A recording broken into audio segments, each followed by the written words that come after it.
Welcome to IUP TV News. I'm Vinny Lowry. And I'm Rachel Dawsey. Tonight we bring you news from the campus and the community, from a local pumpkin patch to a former IUP football player signing with an NFL team. Leading our newscast tonight, a murder case out of Pittsburgh has a local connection. The ex-boyfriend of a University of Pittsburgh student who was found killed in her apartment also faces charges in Indiana County. Matthew Darby of Greensburg was arrested in Myrtle Beach, South Carolina last week and charged in the slaying of Pitt student Alina Chiquette, who was found dead in her off-campus apartment near the university. Security camera video shows Darby in the vicinity of Chiquette's apartment around the time of the killing. Locally, Darby was charged in March by Indiana Borough Police with felony counts of rape, sexual assault, and obstructing an investigation after an ex-girlfriend alleged he raped her in February. He was free on bond from the charges in Indiana at the time of Chiquette's death. Darby was waived extradition from South Carolina and will be brought back to Pittsburgh to face charges. Anyone who drives down Oakland Avenue will likely recognize this local landmark and student rental known as the Alamo.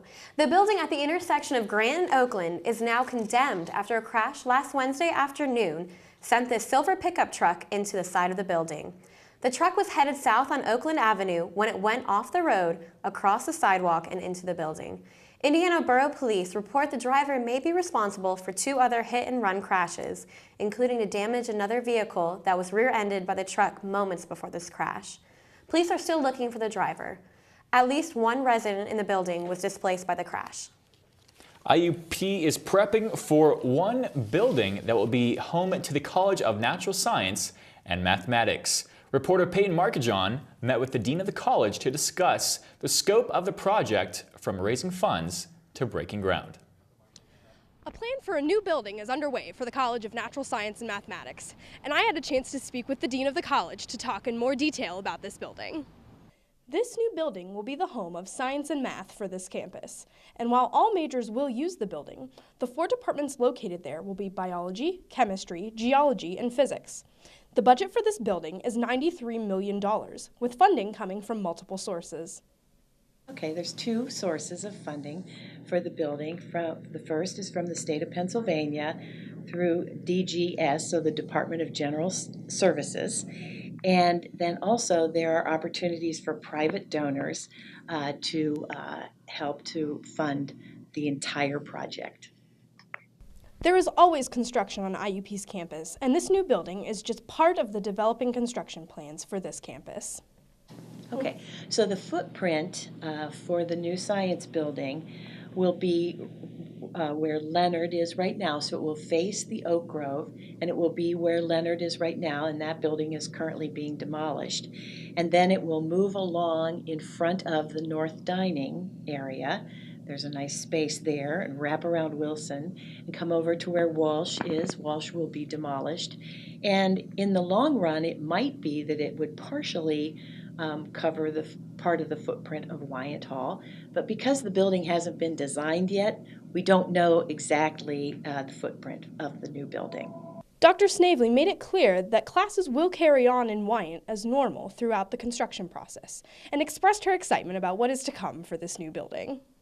While initial designs for this building are underway, the building is not expected to be finished until at least February or March of 2022. Reporting for IUP TV, I'm Peyton Markajon. The last new academic building to open on campus was in 2016 for the College of Humanities and Social Sciences. Well, it's International Education Week at IUP, and several events are planned by the Office of International Education. The events start on Monday with the International Lunch Hour and run throughout the week. Events include an Education Abroad Fair and International Tea Time. Students can learn more about study abroad programs at the Educational Abroad Fair, including an opportunity to study in Cuba next May. International Education Week events conclude on Friday at the KCAC with the U.S. Citizenship Naturalization Ceremony. For the 5th year, IUP is hosting the ceremony for the greater Pittsburgh area, sponsored by the U.S. Department of Homeland Security. More information on any of the events is available from the Office of International Education in Delaney Hall. We will have more about exploring other cultures right after this break. The Communications, Media, and Instructional Technology PhD program gave my life direction. This program was perfect for me with a combination of research and media production. Hands-on courses gave me skills that I now pass on to my students. I use all three areas of the program, production, theory, and research, every day in my job as a college professor. Learn how the CMIT PhD program can change your life. Visit iup.edu/CMIT. All your professors, all of them, they know that all it takes is one dreamer with passion, one person, and they hope in each of you that you might be that one who makes a longer-lasting light bulb, who writes music for the ages, who reaches into the mind and discovers a new star, and who can change the world of a fifth grader. We're gathered here to hope in you. I fell in love with the campus, with the people, with my IUP life.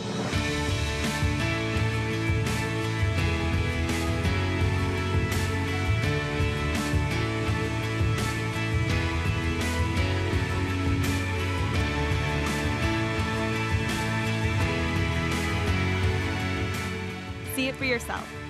Visit us. Indiana University of Pennsylvania. Find your success. The brain is a remarkable organ. It's almost infinite in its capacity.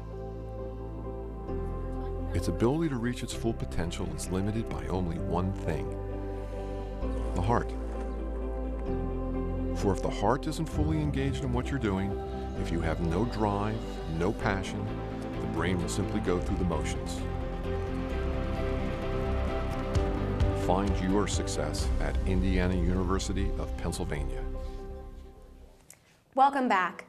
The organization United Against Islamophobia hosted an inclusive prayer and social on Friday. Reporter Alexei Vakonin brings us this story.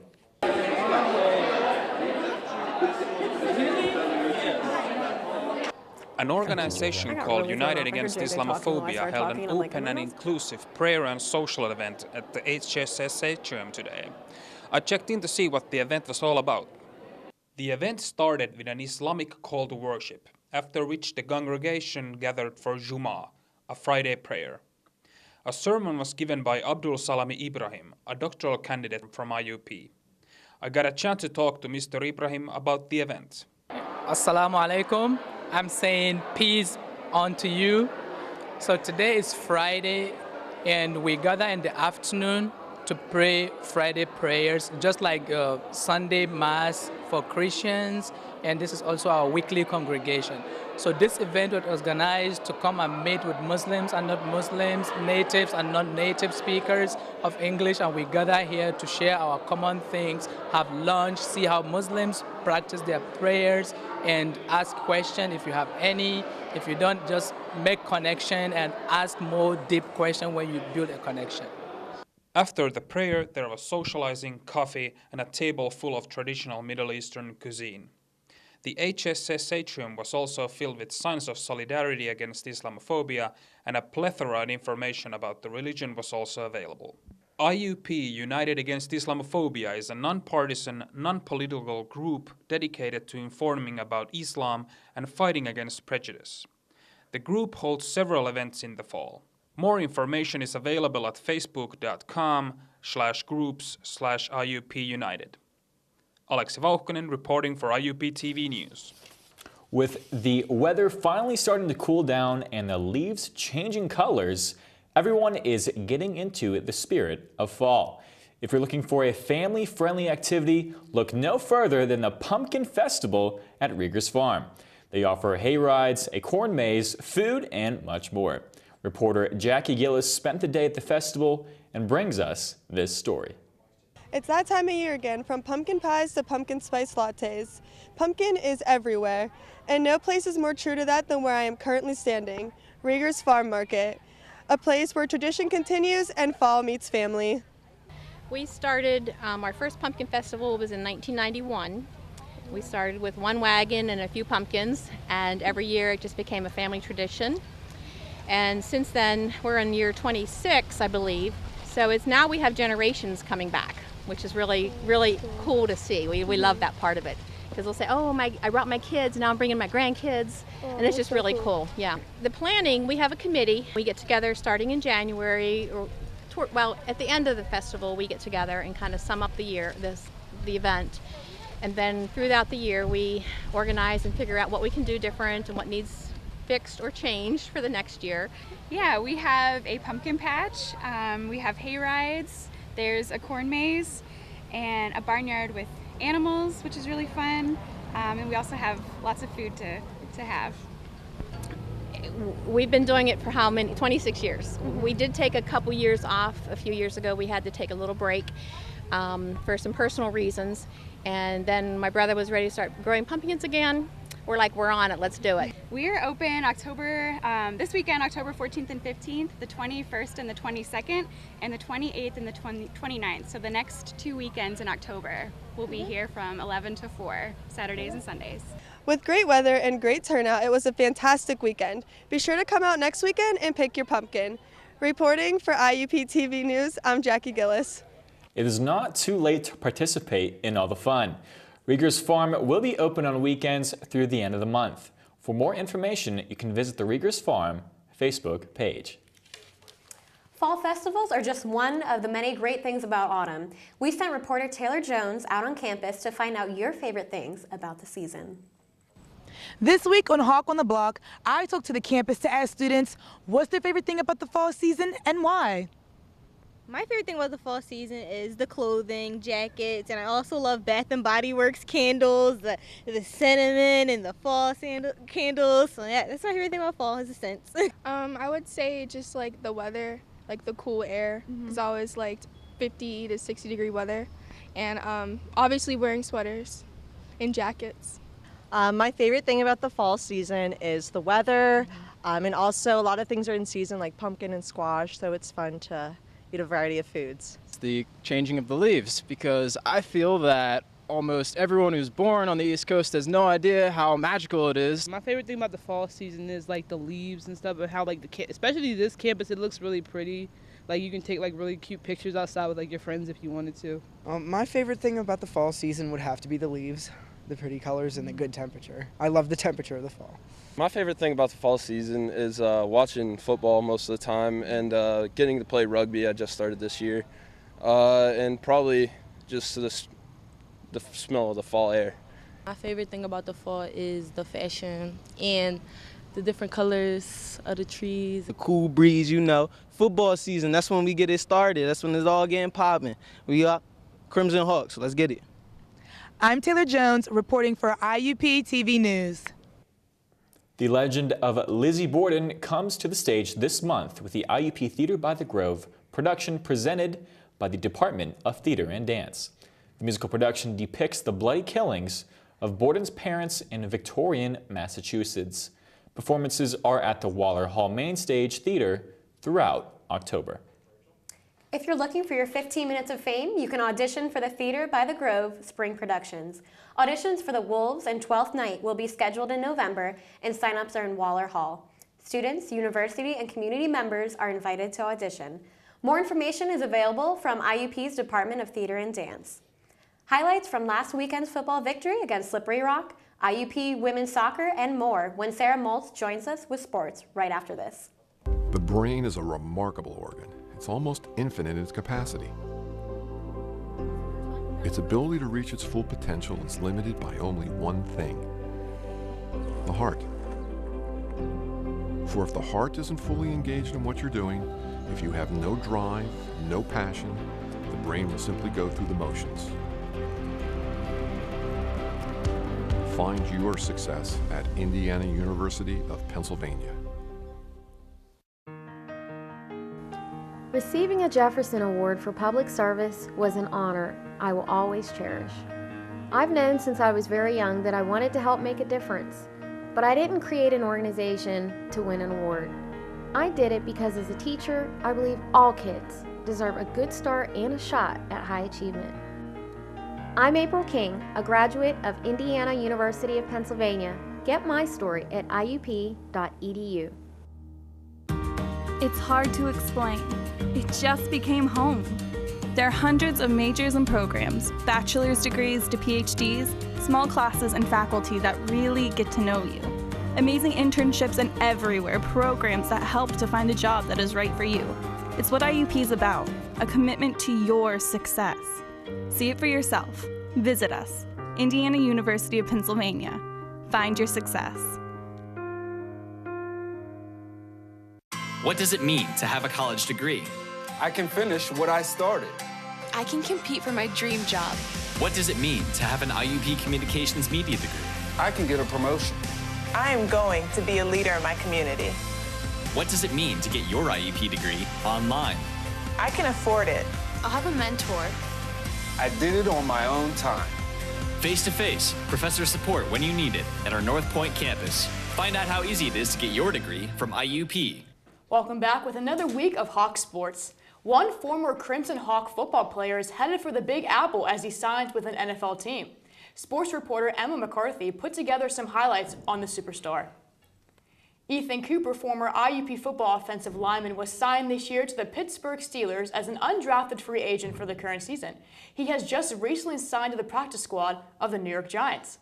While at IUP, Cooper, number 59, was a two-time All-American, finishing his career with 37 consecutive starts at right tackle as well as left guard. During his final season at IUP, Cooper contributed to 279.8 rushing yards per game and clutching the number 4 spot in the nation. As he moves on to the Giants, Ethan Cooper will be joined by fellow IUP alumnus Ben McAdoo. Ben McAdoo is the current head coach of the New York Giants, who graduated at IUP in the year 2000. We wish luck to Ethan Cooper as well as Coach McAdoo in the remainder of the season and years to come. If you haven't heard, the IUP football team won against Slippery Rock this past Saturday at Slippery Rock. IUP ran for a total of 384 yards, taking down the 9th-ranked opponent 34-17. Thanks to ESPN3 and IUP Athletics, we got a chance to put together some highlights from Saturday's game. Sophomore running back Samir Bullock had another outstanding game, running for a game high of 168 yards on 17 carries. To add, Bullock made an 84-yard run down the field in the second quarter, making that run tied for the 4th longest run in IUP history. Teammate quarterback Lenny Williams also shined, throwing 3 touchdowns and 1 interception for a total of 225 yards. Still remaining undefeated in the conference, the Crimson Hawks are now 7-0 overall and 4-0 in the Pennsylvania State Athletic Conference Western Division. According to the American Football Coaches Association Division II Coaches Poll, released this past Monday, IUP football checks in at number 3, as Slippery Rock falls 8 spots to stand at number 17. Not only did football have a great weekend, but so did the IUP women's soccer team. Women's soccer hosted Edinburgh last Friday afternoon, winning 4-1 over the Fighting Scots. Gianna Parlavecchio, Callie Conte, Hannah Stoof, and Lexi Paliconi all contributed to the Crimson Hawks win. IUP women's soccer also played 2 days later, this past Sunday, against the Kutztown Golden Bears, who were undefeated with a 7-0 record in the conference until IUP came to town. The Crimson Hawks posted a huge win, upsetting Kutztown 1-0. Thank you to sports reporter Stephen Langdon for the highlights. Sunday's win was believed to be the highest-ranked opponent they've defeated in the 24-year history of the IUP women's soccer program. IUP women's soccer improves to 9-4 overall and 8-4 in the Pennsylvania State Athletic Conference. And finally, sports reporter Tegan Schreckengoss had a chance to meet with IUP's D1 club hockey team, who faced Duquesne University this past Friday. Coming in from a 4-0 win against WVU, the IUP Crimson Hawks are looking to claim a re-win match against Duquesne University, who they had previously failed to this season. I had the chance to speak to a few players about their pre-game expectations. I think it's just sticking to doing the right things. Making sure we're working hard, getting pucks deep, and really focusing on our game plan, sticking to that. So coming off a big win last week, I think we have a lot of momentum going here. So. Good team. They're really fast and skilled the whole way through, so we just got to play our game, get pucks deep, and pretty much be in their zone the whole time. We can't go back and forth with them. We got to control the game. Every team has their strengths and weaknesses, but on and off the ice, IUP is full of incredible chemistry. The guys get along good. It's really nice to see, and on and off the ice, we're always together. So that's important to have a good program, is to get along off the ice. So it translates into the game pretty well. Strengths are definitely just everybody's got a lot of speed on this team. We're definitely one of the faster teams. Probably not the biggest team, but we play with the biggest hearts. The Hawks strike first with 2 quick goals in a span of 32 seconds. The first by Brett assisted by Cam Leidick, and the second by Brendan George to make it 2-0 with 10:02 left in the first. Gavin Cummings with a long pass to Vinny Cassell to spring him on the breakaway, making it 3-0 IUP at the end of the first period. James Durko had the only goal in the second period that put the Hawks up with a 4-0 lead. IUP continued the momentum going into the third period with a goal scored by Josh Oliver at the 10:04 mark, but the Hawks didn't stop there. Gummo went on to gain his second goal of the night on a power play, making the score 6-0 Hawks with 2:13 left in the period. But the Hawks still showed no mercy, going on to score 2 more goals by Longy and Durko before the clock ran out. IUP ended the night with an 8-0 score and back-to-back shutout wins. The Crimson Hawks will take on Robert Morris University on Friday, October 20th here at S&T Bank Arena. Go Hawks! I'm Tegan Schreckengoss reporting for IUP TV News. That's all for sports. Thanks for watching. Vinny and Rachel will be back with upcoming events. The Communications, Media, and Instructional Technology PhD program gave my life direction. This program was perfect for me with a combination of research and media production. Hands-on courses gave me skills that I now pass on to my students.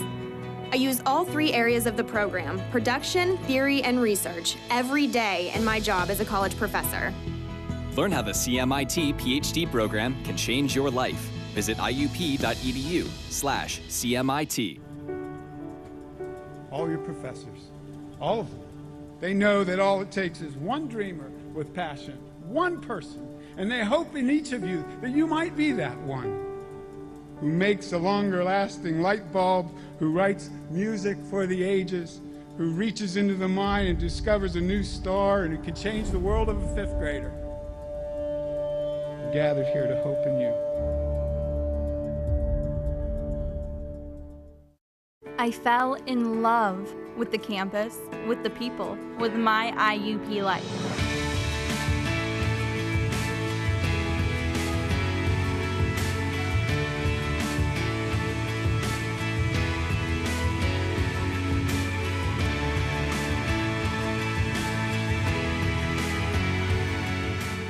See it for yourself.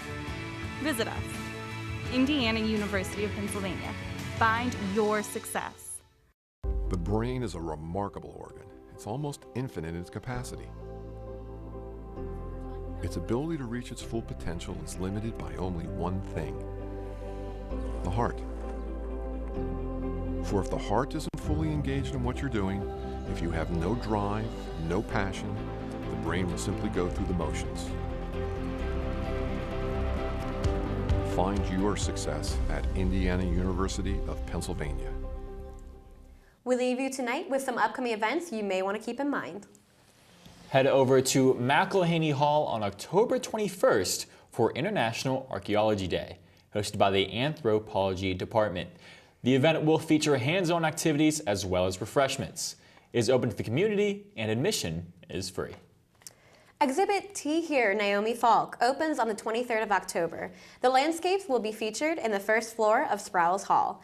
The exhibit is open through December 1st. The hours are Tuesday through Friday, noon to 4.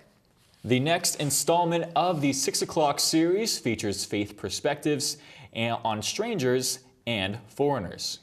And on October 26th, JADIC and the Multicultural Affairs and Student Success Group are co-sponsoring a showing of one of the most acclaimed movies of 2017.